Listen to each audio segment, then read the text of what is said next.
कन्या राशि 2022 सितंबर का महीना किस प्रकार व्यतीत होगा, तो आइए जानते हैं कन्या राशि वालों का प्रेडिक्शन क्या निकल कर आता है।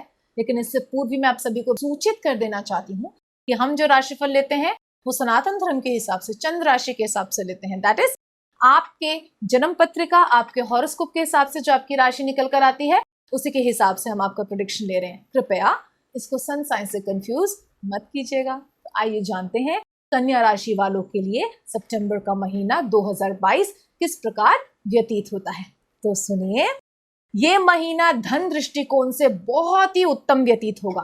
हो सकता है कि आप बहुत समय से प्रॉपर्टी में इन्वेस्ट करने की सोच रहे हो, तो ये महीना उसके लिए अति उत्तम है। आप चाहें तो प्रॉपर्टी में इन्वेस्ट कर सकते हैं, प्लॉट ले सकते हैं, फ्लैट वगैरह कोई लेना हो, अपने लिए कुछ परचेज करना हो या आगे उसको एज अ पीजी या रेंट पे चढ़ाना हो, तो ये सब कुछ बहुत अच्छा रहेगा आपके लिए। जॉब क्षेत्र में धन वृद्धि योग, प्रमोशन योग बना हुआ है। बिजनेस में अखंड धन संपत्ति योग बना हुआ है। तो ये महीना धन की दृष्टिकोण से बड़ा ही उत्तम है। एक बात ध्यान रखनी है, इस महीने एक आराधना अवश्य करनी है आपने। अब मुझसे पूछेंगे किनकी, तो वामन भगवान की आराधना करनी है आपने। वामन रूप याद है आपको नारायण का? 24 अवतारों में से एक अवतार है वामन अवतार, है ना? अदिति जी के बेटे बनकर आए थे प्रभु देवताओं का कार्य कराने के लिए। जब राजा बलि से उन्होंने 3 पग पृथ्वी की भिक्षा मांगी थी और फिर वही वामन विराट हो गए थे। बस उसी प्रकार का योग बना हुआ है। उन्होंने इस अवतार में हमें ये बताया कि देखने में भले ही मैं छोटा ब्राह्मण हूँ, मेरा कद छोटा है, मैं वामन हूँ, लोग मुझे बौना समझ रहे हैं, लेकिन असल में मेरा विराट रूप है।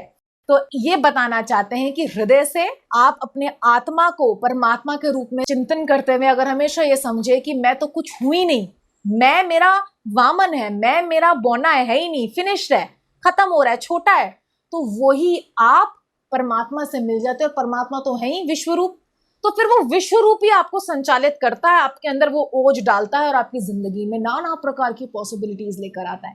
तो वामन अवतार की कथा पढ़नी है और बिना किसी इच्छा के पढ़ के अपने नारायण को, अपने महादेव को अर्पित करनी है। वो आपके लिए खासकर इस महीने अखंड सौभाग्य लेकर आएंगे वामन जी। ये कहीं पर लिख लीजिए भले ही, ठीक है? और जब उनकी लीला कथा का आपने पाठ करना है तो किसी भी प्रकार का तामसी पदार्थ आपने नहीं खाना है। No nonveg, no egg, no alcohol, no smoking, no hookahs, no nothing, ठीक है? सात्विक जीवन जीना है, इजी है। और द्वादशी, इस महीने में जो आपकी द्वादशी आएगी हिंदू कैलेंडर में देखिएगा, खास करके द्वादशी के दिन आपने खाना खिलाना है गरीबों को या किसी को भी आपने खाना खिलाना है। ब्राह्मण को भी भोजन करा सकते हैं घर बुला के, बिना प्याज लहसुन का, सात्विक, ठीक है? तो ये कराइए और देखिए, आप ब्राह्मण देवता के चरणों में प्रणाम करके उनसे आशीर्वाद लीजिए और फिर देखिए किस प्रकार से आपके जीवन में हर सुख, हर समृद्धि मल्टीप्लाई होती रहती है। और ये ध्यान रखिएगा, जो संपत्ति, जो धन आपको मिले उसमें से 10% आपने दान पुण्य में, प्रभु कार्यों में लगाना है, ठीक है? और सिर्फ संपत्ति ही नहीं, प्रसन्नता भी अपनी 10% लोगों को देनी है। प्रेम भी जो आपको मिल रहा है वो 10% लोगों को देना है। जहां तक बात रही आपके रिलेशनशिप्स की, तो वो अच्छे जाएंगे। थोड़ा सा घूमने फिरने का योग बना हुआ है, धन खर्च करके एक लैविश लाइफस्टाइल जीने का योग बना हुआ है। इसका मतलब ये नहीं हर कोई लैविश हो जाएगा, इसका मतलब सिर्फ इतना होता है कि जो जिस भी मिडिल क्लास का है, लोअर मिडिल क्लास का है या हाई क्लास का है, कहीं किसी भी क्लास से आप अगर बिलोंग करते हैं, उससे ज्यादा बढ़कर कर पाए, ऐसा योग बना हुआ है, ठीक है? तो ये आराधना जो मैंने बताई करना नहीं भूलना है और कोशिश करनी है कि आपने छोटे बच्चों से लेके बड़ों तक, पशु पक्षियों का, सबका सम्मान करते हुए वामन भगवान की कथा का उच्चारण करना है। और अगर सुहाए तो फिर जीवन भर करिए। प्रभु के तो 24 अवतार हैं, पर इस महीने वामन अवतार मैंने आपको स्पेसिफिकली दिया है, इसका पाठ कीजिए, ठीक है?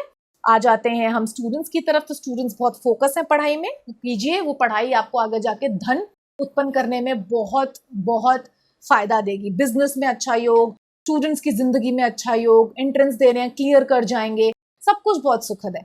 ऐसा कुछ नहीं है जो मुझे आपको खास करके बताना पड़े। अब हम आ जाते हैं हेल्थ की तरफ। तो हेल्थ हम देखते हैं इस महीने आपकी अच्छी रहेगी, बस क्योंकि आप थोड़ा खाने पीने में हो सकता है थोड़ी असावधानी दिखाएं, जिसकी वजह से सर में दर्द के योग बन सकते हैं, माइग्रेन या टेंशन। टेंशन वैसे तो जिंदगी में कोई नहीं है, लेकिन कभी कभी वर्कलोड बढ़ जाता है, क्योंकि आप वर्क में बहुत व्यस्त रहेंगे, तो वर्कलोड बढ़ने के कारण थोड़ा सा आपके मस्तिष्क में स्ट्रेस हो सकता है, जिसकी वजह से सिर दर्द के योग बनते हैं। ऐसा कोई खास योग नहीं बनता, तो आपसे बस इतना अनुरोध है कि अपने लिए थोड़ा थोड़ा समय आपने बीच में निकालना है रिलैक्स होने के लिए। फोन्स को साइड में रख के आधा घंटा अपने आप को ऐसा देना है जिसमें आप बिल्कुल शांत लेटे हुए हैं। शांति आपके लिए बहुत अनिवार्य है। उस समय आप प्रभु की कोई स्तोत्र सुन सकते हैं। ठीक, अब आ जाते हैं लकी कलर की तरफ। तो लकी कलर आपके लिए निस्संदेह रूप से निकल कर आ रहा है येलो एंड ब्राउन। तो इन सभी बातों को आपने प्रयोग करना है। किस प्रकार? ब्राउन तो मिट्टी का भी रंग होता है, तो पौधों को पानी दीजिए, मिट्टी में खाद मिला के पौधों को पोषण दीजिए। और येलो रंग के फ्लावर्स आप प्रभु को चढ़ा सकते हैं। येलो रंग के पदार्थ बनाकर उनको खिला के स्वयं खा सकते हैं। इस रीति से आप इस कलर का उच्चतम तरीके से प्रयोग करेंगे और अपने जीवन को और मंगलमय बना लेंगे। तो आशा है ये महीना जो ऑलरेडी इतना सुखद और मंगलमय है आपके लिए और मंगलमय हो जाए। धन्यवाद।